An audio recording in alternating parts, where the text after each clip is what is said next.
Hello everyone, welcome to Barca News. It is November 4th, 2025, and today we're going to be discussing the shocking numbers that explain why Deco has decided not to extend the contract of Andreas Christensen. Also, Hansi Flick had some pretty good things to say about Robert Lewandowski during the pre-match press conference. And finally, Raphinha expressing his anger over social media regarding the decision to not include him in FIFA Pro World 11. We have a lot to discuss, so let's begin.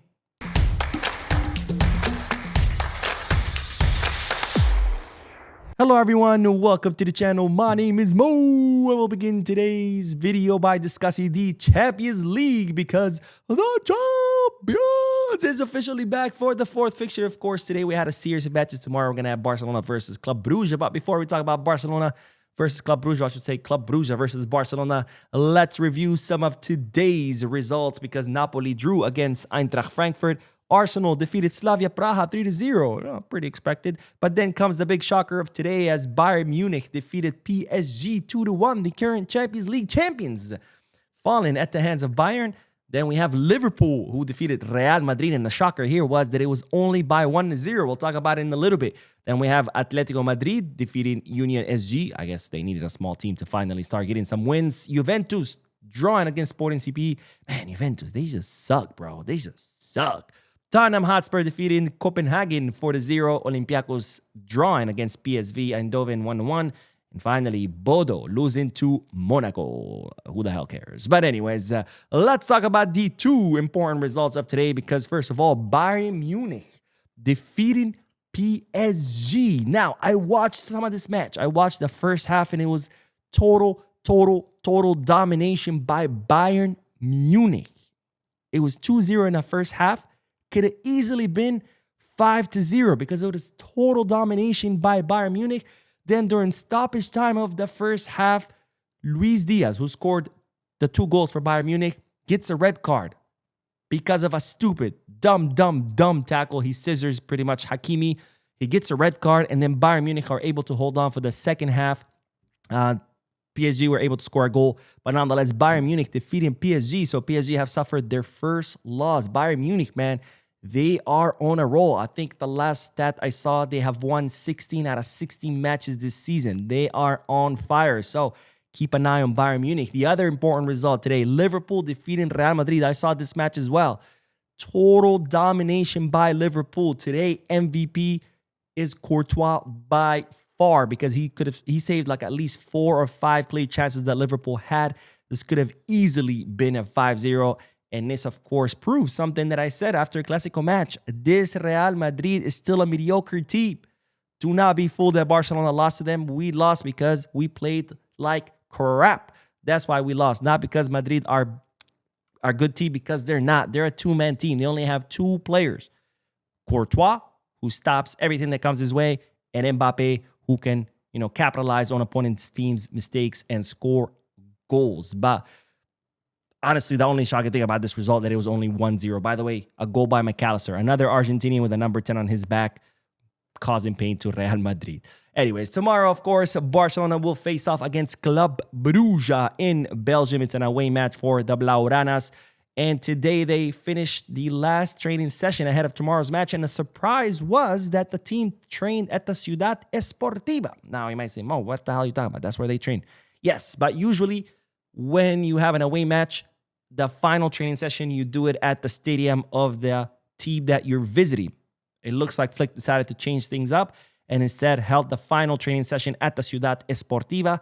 And then the team flew to Belgium, where they currently at. By the way, wearing those suits from Amiri, their newest sponsor of Barcelona. They all looked incredible. I didn't include any pictures, but if you want to see them, make sure to go on the website. Now, during a training session, Hansi Flick was seen having private conversations with 4 different players.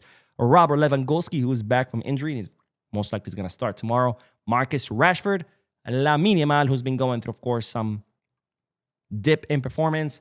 And finally, Wojciech Szczesny, because, of course, he's the goalkeeper. You need to make sure he's in the right mindset. And honestly, after that performance in the Clásico match, I think Wojciech Szczesny is kind of recovering his form from last season. Now, one big surprise during the training session, which of course raised a lot of alarms, was Andreas Christensen because he only trained with the group for 15 minutes and then he left the training session early. Now, as you know, Christensen had picked up an injury. He missed 3 matches, Olympiacos, El Clásico, and Elche. He started training with the group yesterday, but today he left the group training early, and that, of course, raised a lot of questions. Is Christensen injured again, or has his injury gotten worse? Well, the good news is that is not the case. It looks like Hansi Flick had already prearranged this. He had already prearranged for Christensen to leave the training early because even though Christensen could be fit for tomorrow, he does not want to run any risk. So Christensen was not included in the squad list for the Champions League. It's expected that he will be back for the weekend match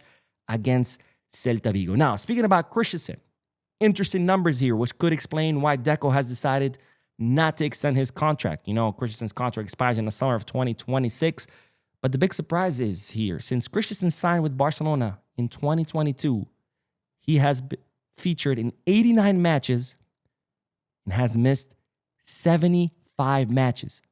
Featured in 89, missed 75. Tomorrow will be 76 matches that he would have missed. That's 333 days that Christensen has been injured.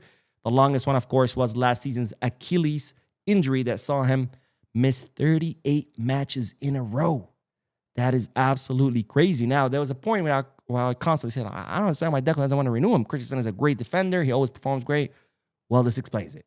So, Deco, I apologize. I was wrong. This makes total sense because once I saw these numbers today, I was like, okay, yeah, we should not renew Andres Christensen. I love the guy. He's a great defender. But 75 missed matches and only played in 89. He has missed almost as many matches as he has featured in. That is a crazy stat. Anyway, speaking of the squad list, since I did mention that Christensen has not been included in the squad list, this is the squad list for tomorrow's match against Club Brugge. The goalkeepers, Wojciech Szczesny, Diego Cochen, and Eder Aller. In the defense, we have Alejandro Balde, Ronald Araujo, Pau Cubarsí, Gerard Martin, Jules Koundé, Eric Garcia, and Xavi Espart, who we talked about in yesterday's video. In the midfield, we have Fermin Lopez, Marc Casado, Dani Olmo, Frankie de Jong, Marc Bernal, and Dro. And for our attackers, Ferran Torres, Robert Lewandowski, Lamine Yamal, Marcus Rashford, and Rooney Bardghji. Now, I am curious to hear, of course, you guys' predictions for tomorrow's match. Are we going to win, draw, lose? What's the scoreline? Let me know in the comment section. As you know, I have a rule. I don't do predictions. But, of course, I'm always open to hearing yours. Now, speaking of tomorrow's match, of course, Hansi Flick did participate in the pre-match press conference, and he had something really nice to say about Lewandowski. By the way, this was not a question. He was just sitting there with Lewy next to him because Lewy participated in the pre-match press conference, and he said, by the way, nobody has asked me about Robert Lewandowski. And then he followed it up with the following statement. Since I became a coach, I haven't had a more professional player than Robert Lewandowski, who has returned from injury sooner than expected. We need the young players to reach their best level too. I'm very happy in Barcelona. I really love this club and these players. I'm very happy at this club and in this city. I will give my best. Now, they did cut some of Hansi Flick's statements, but he also said when he was talking about Lewandowski being so professional, he's like, this guy was supposed to be out in 5 weeks and he comes back in 3. He's like, I've never seen, someone who's supposed to be injured for 5 weeks and come back to 3. Of course, that's no coincidence. That's just a proof of the total professionalism and dedication that Lewandowski has to his body. We all know how well he takes care of himself, and that's a very, very difficult thing to do, by the way. I try to do it. I fail at it all the time. But Flick giving Lewandowski his flowers, and I think that's going to really help Lewandowski now that he's back from injury. I mean, what a better confidence boost than sitting next to your coach, a coach that has won a sextuple. So now this is not just any coach, and looks at you, says, you are the most professional player I've ever seen since I became a coach. I mean, absolutely amazing statements by Flick, and I'm sure they're going to go a long way and help to boost Lewandowski's morale. Now, we will end today's video with Raphinha, Gotinha, because the Brazilian, well, he was not too happy about the FIFA Pro World 11 picks, which is, it's voted on. I think it's 26,000 people, something like that vote on the best 11 players. And we discussed it yesterday. We saw that Raphinha was not included. We saw Pedri was included, Lamine Yamal was included, and we saw people like Jude Bellingham, who had a lot of injuries, didn't really do anything last season, be picked ahead of him. Even Cole Palmer. I mean, don't get me wrong, Cole Palmer, great player, but did he really have a better season than Gotinha? I don't think so. Now, some people might say, well, you know, Coutinho is not really a midfielder. He's an attacker. You have to include Lamine. He was the second in Ballon d'Or. You have to include Dembele. He was the Ballon d'Or winner. All right, how about Mbappe? I mean, sure, he won the Golden Boot. But besides that, he didn't win anything with Madrid. Didn't really help Madrid with anything else as far as trophies. I mean, Raphinha and Mbappe went head-to-head in 4 El Clasico matches. Barcelona won all 4 of them. Barcelona won La Liga by defeating Madrid twice.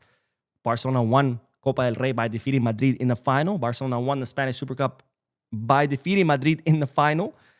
In the Champions League, Barcelona went a lot further than Real Madrid. And yes, Mbappe was a golden boot, but Raphinha put up 34 goals and 26 assists in 57 matches. I'm sorry, but yes, Mbappe is a much better player than Coutinho, but Coutinho had a much better season than Mbappe and Birmingham and Cole Palmer. Tell me there was no space for him in that best 11. Anyways, Raphinha did not like this, and he posted a series of posts on his Instagram. It was a lot. I'm not going to go over all of them, but this is some of his posts. There's a picture of him, of course, holding the, I think that is the Spanish Super Cup.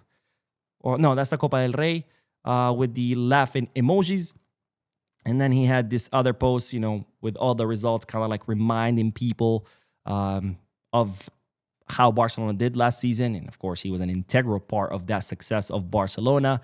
And also in an interview, he also expressed his disappointment about the Ballon d'Or when he said it was a personal disappointment. When you give so much work every day and feel that you had an incredible season, naturally you expect to be among the very best. Finishing 5th was an honor, of course, but my expectations were higher. So Raphinha not too happy about, you know, that he's not getting the credit that he's due.